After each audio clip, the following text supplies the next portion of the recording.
चूड यांनी पहिल्यांदा एक निर्णय दिला आणि निवडणूक आयोगाची स्थापना करत असताना, निवडणूक आयुक्त निवडत असताना विरोधी पक्षनेता, पंतप्रधान आणि सर्वोच्च न्यायालयाचे सर्वोच्च न्यायाधीश या तिघांच्या समितीने तो निवडावा असा निर्णय न्यायाधीश चंद्रचूड यांनी दिला. आपण सगळ्यांनी हा ऐका आता. हा निर्णय आपल्या विरोधात आहे. आपल्याला मनासारखा आयुक्त आणता येणार नाही आणि मनासारखा निवडणूक आयोगाला पिळता येणार नाही हे सत्ताधारी पक्षाच्या लक्षात आलं. सत्ताधारी पक्षाने हा कायदा लोकसभेत नेला आणि लोकसभेतनं त्यांनी सर्वोच्च न्यायालयाचे सर्वोच्च न्यायाधीश, सरन्यायाधीश हे त्या समितीत नसतील, त्यांना बाहेर काढण्याचा निर्णय घेतला. आणि त्यामध्ये 2 मंत्री म्हणजे पंतप्रधान आणि 1 मंत्री आणि विरोधी पक्षनेता असे असतील. तेव्हा विरोधी पक्षनेताच नव्हता या देशाला. त्यामुळे संपूर्ण अधिकार हे मी सत्ताधारी पक्ष म्हणणार नाही, पण बीजेपीच्या हातात गेल्या आणि पहिल्यांदा राजीव नावाचा निवडणूक आयुक्त आला. महाराष्ट्राच्या राजकारणाचं वाटोळं जर कोणी केलं असेल तर आपल्यातल्या फुटीर लोकांनी केलंच, पण याला सर्वात मोठा आशीर्वाद होता तो हे निवडणूक आयुक्त राजीव यांचा. मी दर केस अटेंड केली आहे. निवडणूक आयोगाच्या प्रत्येक हिअरिंगला मी गेलोय. शेड्यूल 10 भारतातला पक्षांतर विरोधी कायदा इतका मजबूत आहे की त्याच्यातनं कोणालाही बाहेर जाता येत नाही.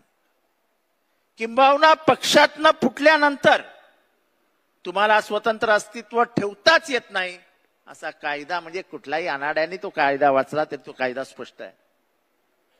पण निवडणूक आयोगाने ज्या पद्धतीने निकाल दिला तो निकाल ऐकल्यानंतर आम्हाला धक्काच बसला.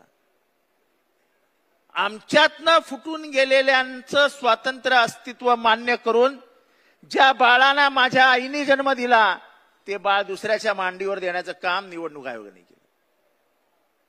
मग ते शिवसेनेचं असो नाही तर राष्ट्रवादी काँग्रेसचं असो, अरे आमचं बाळ ना.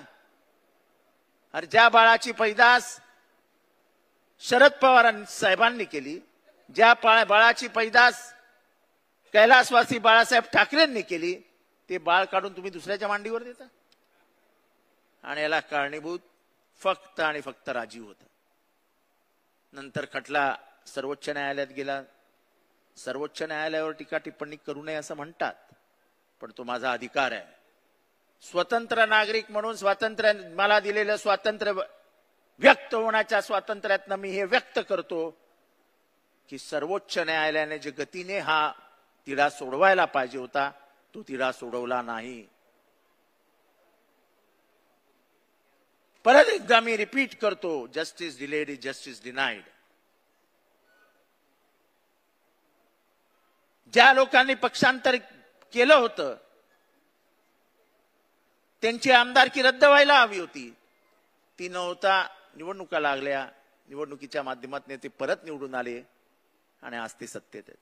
सत्ता नाही याचं दुःख नाही, पण लोकशाहीचा पराभव होतोय आणि हळूहळू या देशातली राज्यघटना ही विस्कळीत होऊन विसर्जित केल्यासारखी होते.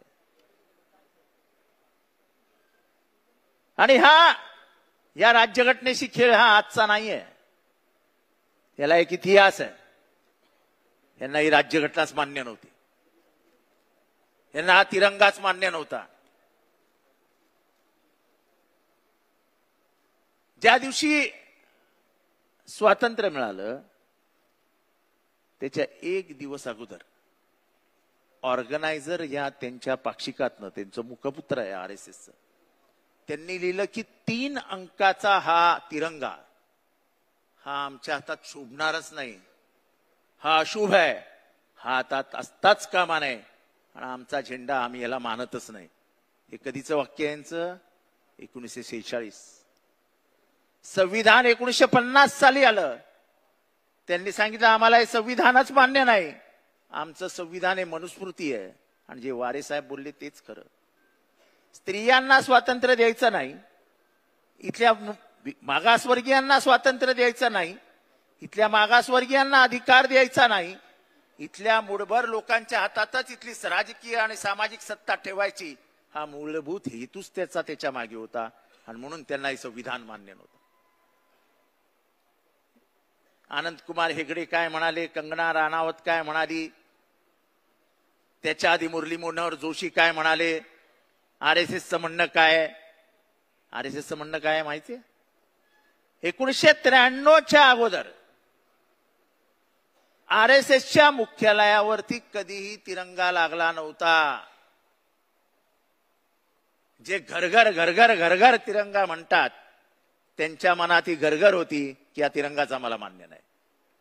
हे तर काँग्रेसचे शूर कार्यकर्ते होते जे 1993 साली आरएसएसच्या मुख्यालयात घुसले आणि त्यांनी, बरोबर देशमुख साहेब, तिरंगा मुख्यालयावर ठोकला आणि आजही ती केस कोर्टात चालू आहे. तिरंग्याबद्दलचं प्रेम यांनी आम्हाला सांगू नये. 1942च्या आंदोलनामध्ये गद्दारी कोणी केली? 1942च्या आंदोलनामध्ये स्वातंत्र्य सैनिकांची नावं इंग्रजांना कोणी कळवली? इंग्रजांचे खबरी कोण होते?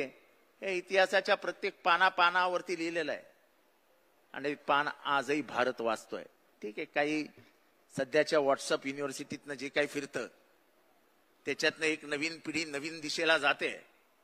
थोडे दिवस हे सगळ्या देशांमध्ये चालतं, पण परत पिढी मार्गावर येते. दररोज नेहरूंना शिव्या घालणारे आज नेहरूंबद्दल जेवढं व्हॉट्सअपवर शोधलं जात आहे, गुगलवर शोधलं जात आहे, तेवढं कोणाबद्दलही शोधलं जात नाही. कारण का जे नेहरूंनी निर्माण केलं त्याच्यातनं भारत घडला. Indian institute of management, IIT, AIIMS, BARC, आधुनिक भारताचा पाया जर कोणी रचला असेल तर तो जवाहरलाल नेहरूंनी रचला. कंगना राणावत काय म्हणते याला फार काय अर्थ नाहीये. कारण का त्यांची अक्कल किती आणि ती कुठे हा प्रश्न विचारला तर लोक बरोबर उत्तर देतील. पण या देशामधलं एकंदर वातावरण बघितल्यानंतर जरा भीती वाटायला लागते. आपल्या महाराष्ट्रात ज्या पद्धतीने जातीय द्वेष पसरवला जातोय, आपल्या महाराष्ट्रात ज्या पद्धतीने धर्मद्वेष पसरवला जातोय, हा भीतीदायक आहे. हॉटेलमध्ये, जळगाव मधल्या जामनेरमध्ये हॉटेलमध्ये एक मुलगा मुलगी चहा पीत बसली होती. 100 घरांच्या गावामध्ये 2 मुसलमानांची घरं, त्याच्यातला तो एक पोरगा, तो एका मुलीबरोबर चहा पीत बसला होता जामनेरमध्ये. चांगलं सुखवस्तू कुटुंब, गाव अतिशय सेक्युलर, म्हणजे आपल्या बीड सारखंच, संतोष देशमुखच्या गावासारखंच. त्या पोराला तिथनं काही पोरांनी उचलला आणि त्याचे हाल हाल करून त्याच्या आई बापासमोर त्याचा मृत्यू झाला.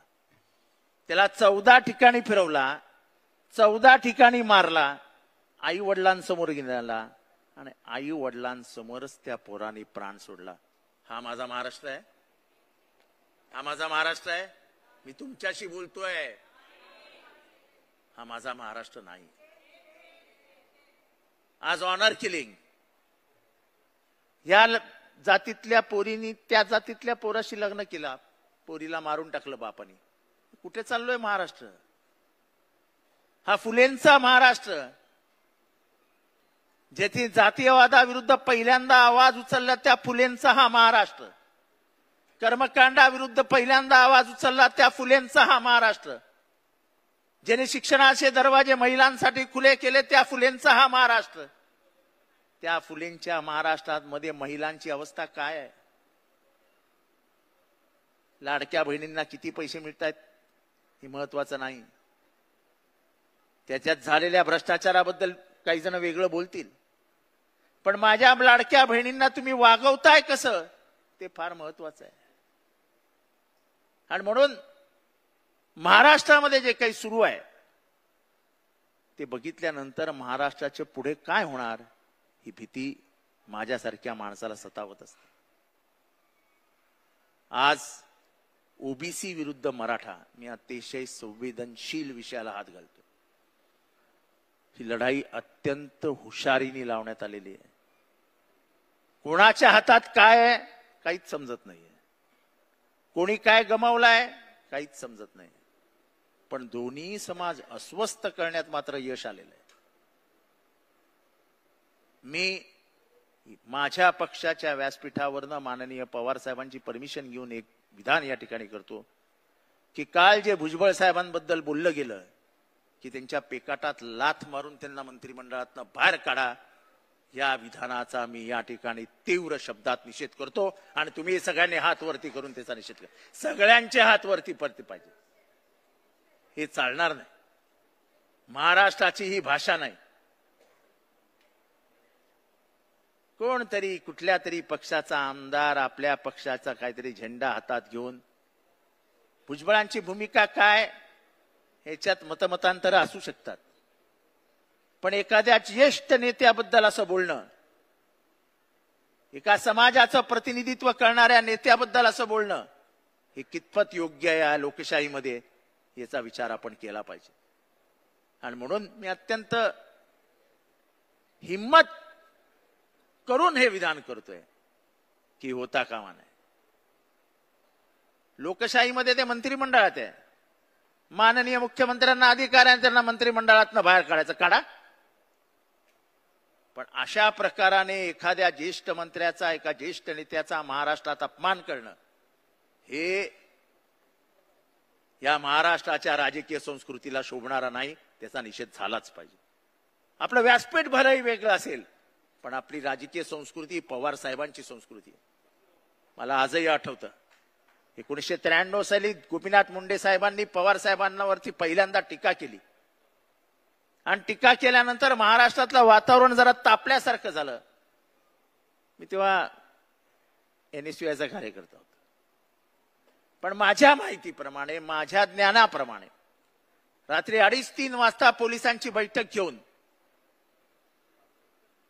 माननीय कैलासवासी गोपीनाथ मुंडेंची सुरक्षा व्यवस्था ही तिप्पट करण्याचे आदेश त्याच रात्री माननीय पवार साहेबांनी दिली. ही महाराष्ट्राची राजकीय संस्कृती. आणि म्हणून मला हे आठवलं. खर तर ओबीसीच्या आरक्षणाला धक्का लावू नये ही आमची भूमिका आम्ही आज या व्यासपीठावरनं जाहीर करतो आहोत. कुठल्याही प्रकाराने असं आहे की ओबीसीला आरक्षण देण्यासाठी योगदान कोणाकोणाचं आहे असा जर प्रश्न विचारला तर पहिलं योगदान जर कोणाचं असेल तर ते भीमराव बाबासाहेब आंबेडकरांचं आहे. 341 कलम आणलं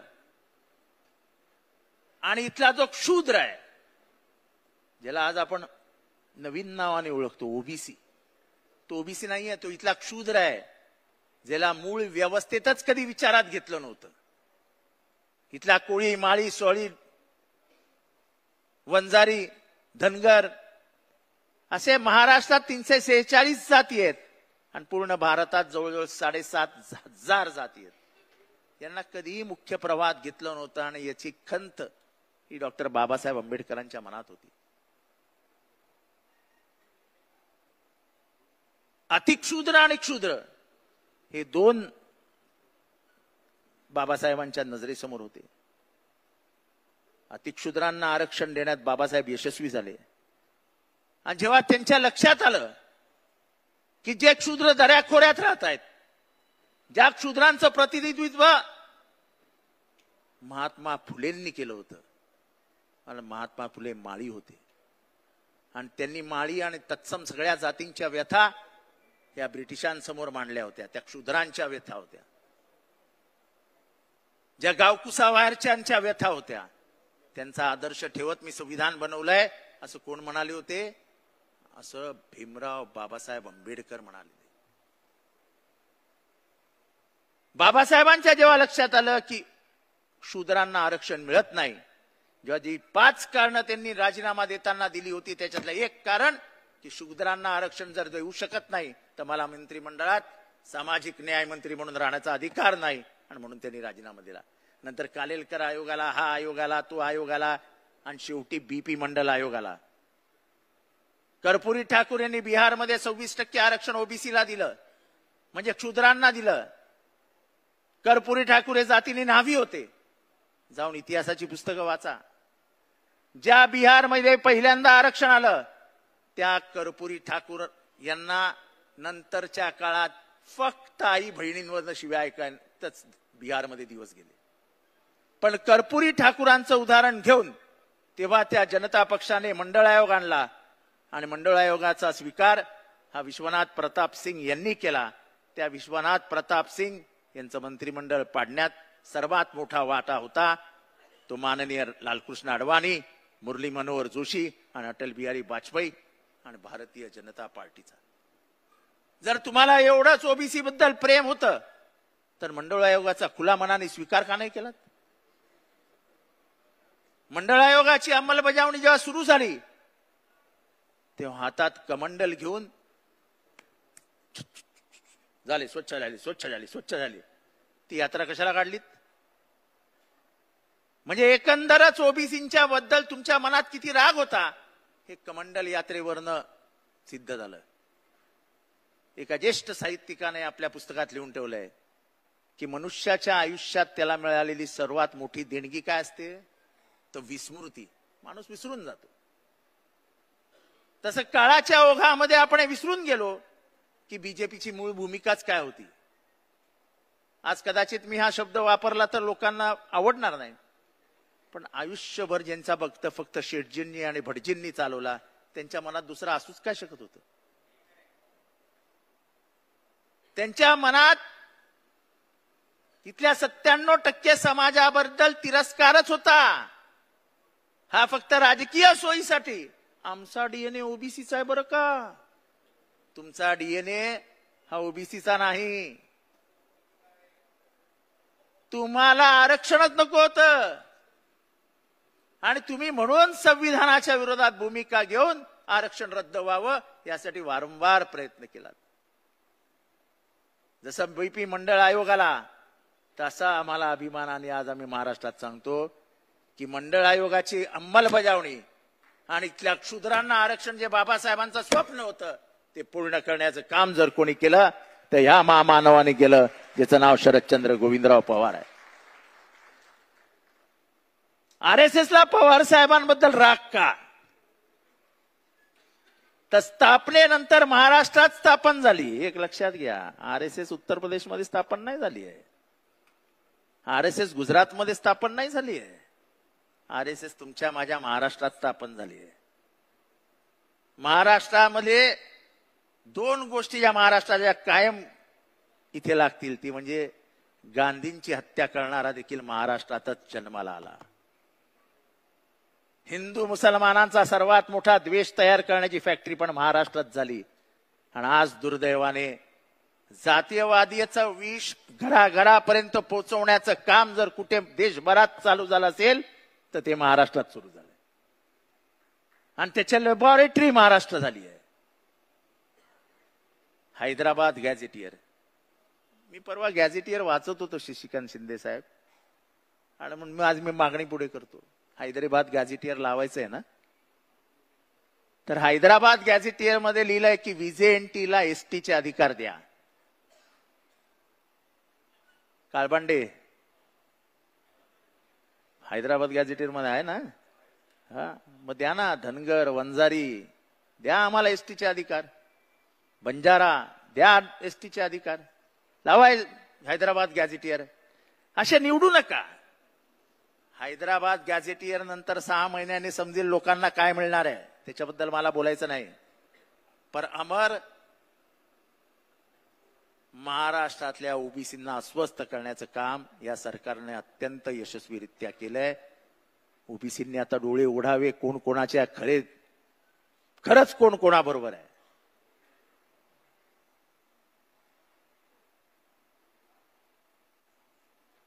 जर भुजबळ ओबीसींचे नेते आहेत आणि भुजबळांचा एवढा अपमान होत असेल आणि या मंत्रिमंडळातला एकही मंत्री अगदी त्यांचे नेते देखील शांत असतील तर ओबीसींबद्दल त्यांना किती प्रेम आहे त्याच्यातनं दिसतंय.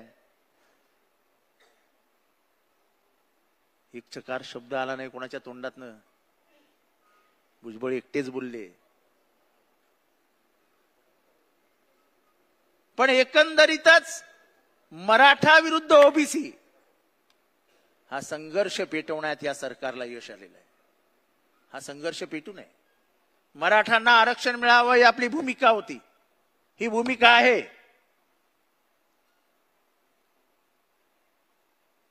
कारण का तर इथला सत्ताधारी समाज असलेला मराठा काळाच्या ओघात शिक्षणामध्ये मागे पडला. भावभावकीच्या नादामध्ये जमिनीचे तुकडे झाले. जमिनी वाटल्या गेल्या. जो एकेकाळी अशोक पवार जमीनदार असलेला मराठा अल्पभूधारक झाला. शेतीचं वाटवळं झालं. आणि जसं वारे साहेबांनी सांगितलं की आरक्षण ही अफर्मेटिव्ह ऍक्शन आहे. त्याच्यातला समाजात जो मागास होत जातो त्याला हाताला धरून पुढे आणण्याचं काम आरक्षणही कोणा एकासाठी येत नाही, त्या समाजाला ताकद देण्यासाठी येतं. आणि या समाजाला ताकद देण्यासाठी म्हणून जर हे काम होणार असेल तर आम्ही मराठ्यांबरोबर आहोत. ही आमची ओबीसी म्हणून भूमिका होती. आम्ही ओबीसी म्हणून कधीच छोटं मन दाखवलं नाही किंवा आरक्षण देऊ नका. पण आमचं मत हे आमच्या नेत्याप्रमाणे होतं, जे आमच्या नेत्यांनी मांडलं होतं की ओबीसीच्या आरक्षणाला धक्का न लावता हे आरक्षण मिळालं पाहिजे. लोकसभेत तुमची आज इतकी भयंकर भारी बहुमत आहे. तुम्ही पाहिजे तो कायदा बदलता. तुम्ही निवडणूक आयुक्त बदलून घेतला. निवडणूक आयुक्ताचा चंद्रचूडनी दिलेला निर्णय बदलून घेतलात. मग तुम्हाला हा निर्णय बदलायला काय होतो? वाढवाना 15-20% आरक्षण.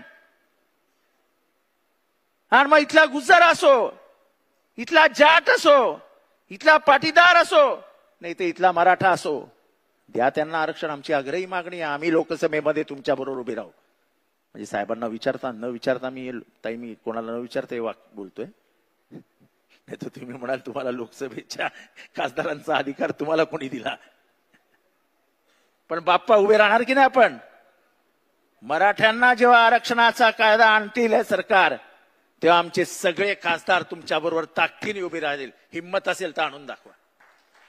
अरे कशाला फसवता रे महाराष्ट्रात गरीब लोकांना? जे क्षुद्र आहेत. म्हणजे मी माझं उदाहरण देतो. मी परवा साहेबांनाही सांगितलं की साहेब लोक म्हणतात की काय आरक्षण आरक्षण आरक्षण. मी माझ्या घरातली दुसरी पिढी आहे शिकलेला. माझा बाप पहिला आणि मी दुसरा. ह्याच्या आधीच्या पिढ्यांचा कोणी विचार केलाय? आमच्या अख्ख्या खानदानाचं आयुष्य बॉम्बे सेंट्रल स्टेशनवर झोपण्यात गेलंय. ह्याची आम्हाला खंत नाही, अभिमान आहे की त्याच्यातनं उठून आम्ही आज इथपर्यंत आलो. अर्थात त्याच्यासाठी एक पवार नावाच्या माणसाचा आशीर्वाद आमच्या पाठीशी होता. पण ही लढाई लढत असताना आमचे डोळे उघडे आहेत. आम्हाला दिसतंय की यांना आरक्षण काढून यांना संविधान बदलून परत एकदा जातव्यवस्था निर्माण करायची आहे आणि जातीच्या वरवंट्याखाली वरती आलेल्यांना परत पिसायचं आहे. हे आता आम्ही होऊ देणार नाही. बिहारमध्ये जातीय जनगणना झाली आणि साहेब जातीय जनगणनेमध्ये जयंत पाटील साहेब काय आढळलं माहितीये? 63% ओबीसी आहेत. 63%.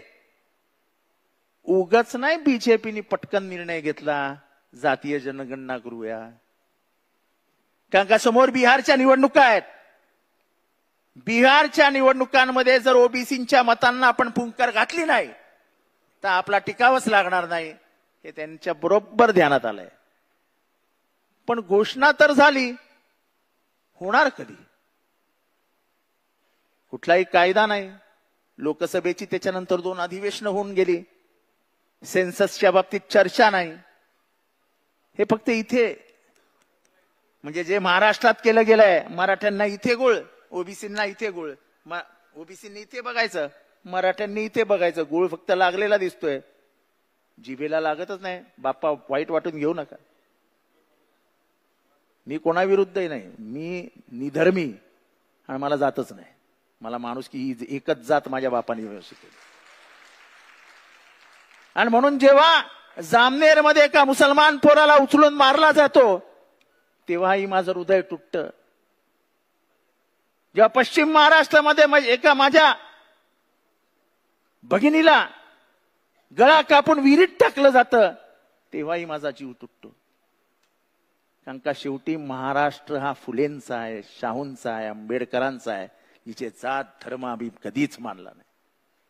त्याच्या पलीकडे जाऊन आम्ही राजकारण केलं आणि म्हणून महाराष्ट्र उभा राहिला आणि देशाला दिशा दिली. पण या देशाला वेगळ्या दिशेला नेण्याचं काम आता महाराष्ट्रातनं सुरू झालं. त्यामुळे आजच्या शिबिरातनं जेव्हा परत जाल तेव्हा लक्षात ठेवा की महाराष्ट्र पेटवण्याचं काम केलं जात आहे. महाराष्ट्र पेटवण्याचं काम केलं जात आहे. ओबीसी विरुद्ध मराठा ही जाणून बुजून लढाई लावली जाते. कारण का महागाई, जीएसटी, भ्रष्टाचार ह्याच्या गटार गंगेमध्ये अडकलेला महाराष्ट्र आपल्या हातातनं जातोय. हा जेव्हा सत्ताधारी पक्षाला दिसतंय तेव्हा त्याच्यावर उपाय एकच असतो, डिवाइड अँड रूल. ह्या ब्रिटिशांच्या औलादी आहेत. ह्यांना हे बरोबर समजतं की समाजामध्ये फूट पाडायची. ज्याप्रमाणे 1857च्या आंदोलनामध्ये आणि नंतरच्या काळामध्ये हिंदू मुसलमानांमध्ये ब्रिटिशांनी फूट पाडून स्वतःची राज्य व्यवस्था मजबूत केली, त्याचप्रमाणे या गोऱ्यांच्या वारसदार आजही तेच काम करतात. आणि म्हणून मी नेहमी घोषणा देतो, तब लढे ते गोरों से, अब लढेंगे चोरों से. हे चोर आहेत, चोर. हे चोर आहेत, चोर. ही व्यवस्था बर्बाद करायला निघालेली टोळी आहे. मला वाईट वाटतं, वाईट. साहेब बोफोर्स आठवतो? बोफोर्स, जयंत पाटील साहेब बोफोर्स आठवतो? जॉर्ज फर्नांडिस यांनी पहिल्यांदा खडसे साहेब बोफोर्सचा आरोप केला.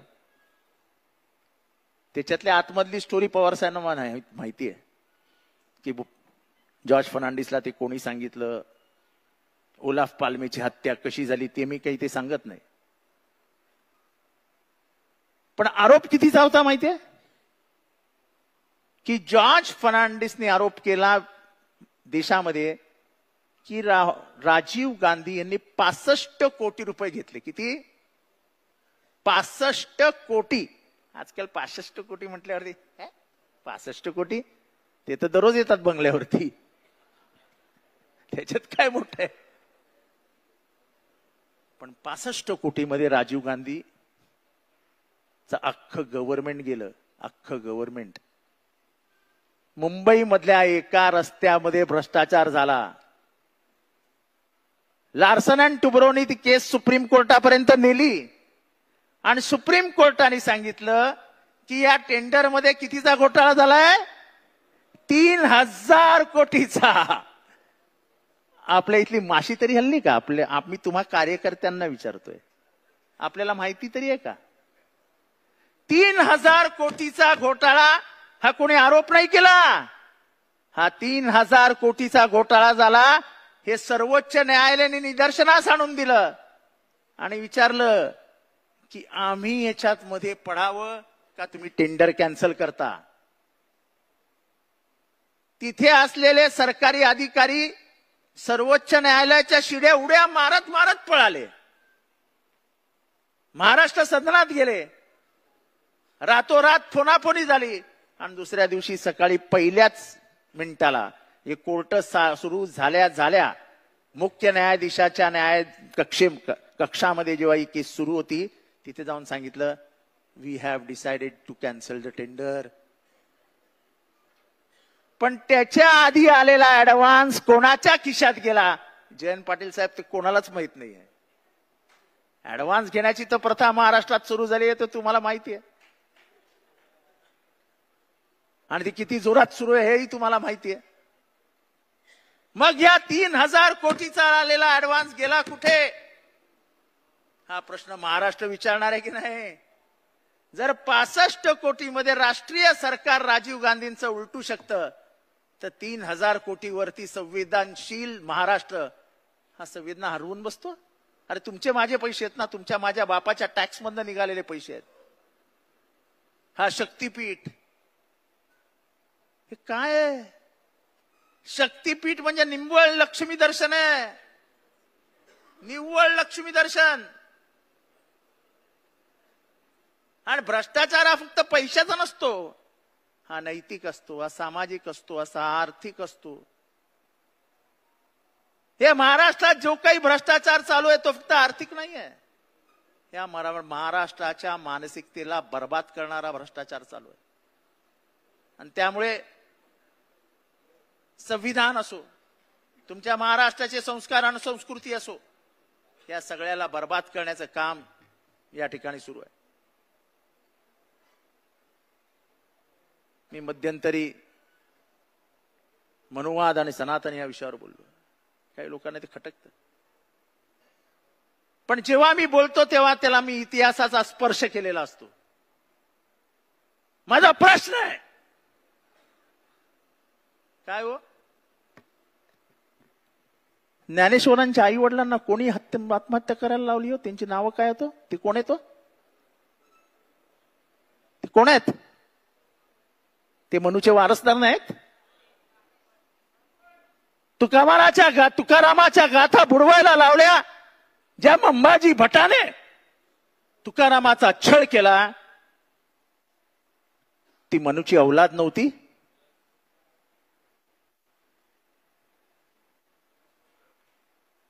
चरवाकाला कोणी मारला? लवंडे साहेब, तुम्ही माझ्यावर कधी कधी बोलता, तुम्हाला राग येतो मी बोलतो म्हणून. चरवाकाला कोणी मारला? त्या मनूच्या औलादी नव्हत्या? मग ज्यांनी आयुष्यभर एका विचाराने आमचा छळ केला, आमच्या पूर्वजांचा छळ केला, त्यांच्याबद्दल बोलायचं नाही? अरे हा तर आमचे शिवाजी महाराज. आता शिवबा म्हटलं तरी लोकांना लाग येतो. अरे हा शिवबा बोलला? पूर्वी शिवबा म्हटलं की आम्हाला आमचा वाटायचा, आमचा म्हणजे माझ्या इथला वाटायचा. अच्छा, छत्रपती शिवाजी महाराजांच्या मातोश्रींच्या पतीचे निधन झाले तेव्हा सतीची प्रथा होती. तेव्हा माझ्या महाराजाने सती प्रथेविरुद्ध पहिल्यांदा उभा राहिला. तेव्हा कर्मकांडाविरुद्ध पहिला महाराष्ट्रात कोण उभा राहिला? तर छत्रपती शिवाजी महाराज. आणि मग त्यांच्या राज्याभिषेकाला विरोध करणाऱ्या मनूच्या औलादींवरती बोलायचं का बोलायचं नाही? हा प्रश्न तुम्ही मला सांगा हातवरती करून. ज्यांची फुलेंना शेण मारलं, ज्यांनी फुल्यांना दगडगोटे मारले, ज्यांनी फुल्यांच्या खुनाची सुपारी दिली,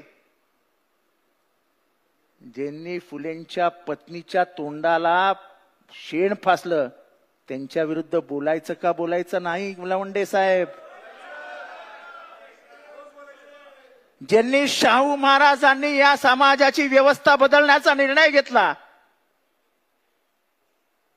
खऱ्या अर्थाने जगभराला डॉक्टर बाबासाहेब आंबेडकरांची ओळख माणगावच्या संमेलनात करून दिली, आणि मागासवर्गीयांच्या संमेलनामध्ये बोट दाखवत सांगितलं तुम्हाला तुमचा नेता मिळाला, आणि समोर बाबासाहेब उभे होते. 1920 या बाबासाहेबांच्या सगळ्या शिक्षणाचा खर्च हा शाहू महाराजांनी गायकवाड साहेबांनी केला. ज्या शाहू महाराजांनी इथली समान व्यवस्था, समता आणि समानता आणली, त्या शाहू महाराजांचा खून करण्याचा ज्यांनी प्रयत्न केला, त्यांच्या विरुद्ध बोलायचं का बोलायचं नाही? अरे तुम्ही माझ्या बाबाला, माझ्या भीमाला वर्गात बसू दिलं नाही रे. तुम्ही माझ्या बाबाला आणि भीमाला वर्गात बसू दिलं नाही. वर्गात किती जणांना माहिती आहे की बाबासाहेबांनी आपलं शिक्षण दरवाजाच्या बाहेर बसून घेतलंय, बाहेर.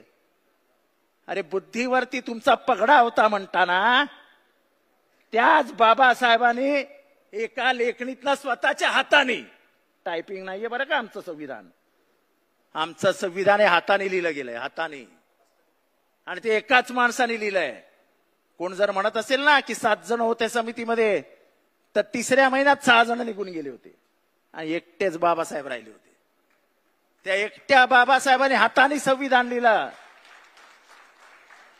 त्या बाबासाहेबाला वर्गात बसू दिलं नव्हतं तुम्ही, त्या बाबासाहेबांनी तुम्हाला संविधान दिलं. आणि ते संविधान देत असताना स्त्री पुरुष हा भेदच मिटवून टाकला. आज या स्त्रिया मुक्तपणाने दिसतायत. भले शिक्षणाचं श्रेय हे फुलेंना जातं, पण फुलेंचा आदर्श देत सगळ्याकडचा अधिकार, समान अधिकार देण्याचं काम या महिलांना, मागासवर्गीयांना जर कोणी केलं तर ते माझ्या भीमाने केलं. आणि म्हणून तर आम्हाला भीमाचा अभिमान आहे की तुम्ही ज्याला तुमचं संविधान मानता ती त्या दूरदृष्टीच्या माणसाने 1927 साली महाडला आगच लावून टाकली त्या मनुस्मृतीला स्वतःच्या हाताने, की हेच कारण आहे या देशाचं वाटोळं करणारं. आणि आमचं हे म्हणणं आहे की या देशात जर वाटोळं जर कोणी केलं असेल तर मनुवादाने, मनुस्मृतीने आणि मनूचं समर्थन करणाऱ्या आजच्या पिढीने. आजही मनूचे वारसदार दिल्लीतही बसलेत आणि गल्लीतही बसलेत आणि तेच या देशाचं वाटोळं करतायत, तेच ओबीसीमध्ये भांडणं लावतायत, तेच मराठ्यांमध्ये मासवून लावतायत. आणि म्हणून जेव्हा आपण म्हणतो की हे राज्य फुलेंचं आहे, हे राज्य शाहूंचं आहे, हे राज्य आंबेडकरांचं आहे, हे राज्य शिवबाचं आहे. छत्रपती शिवाजी त्या संभाजी महाराजांवरून संभाजी ब्रिगेडचे आमचे मित्र प्रवीण गायकवाड यांच्यावर हल्ला झाला. का तर म्हणे संभाजी, अरे मी माझ्या आईला आई का म्हणतो, मी ज्ञानेश्वरांना माऊली का म्हणतो,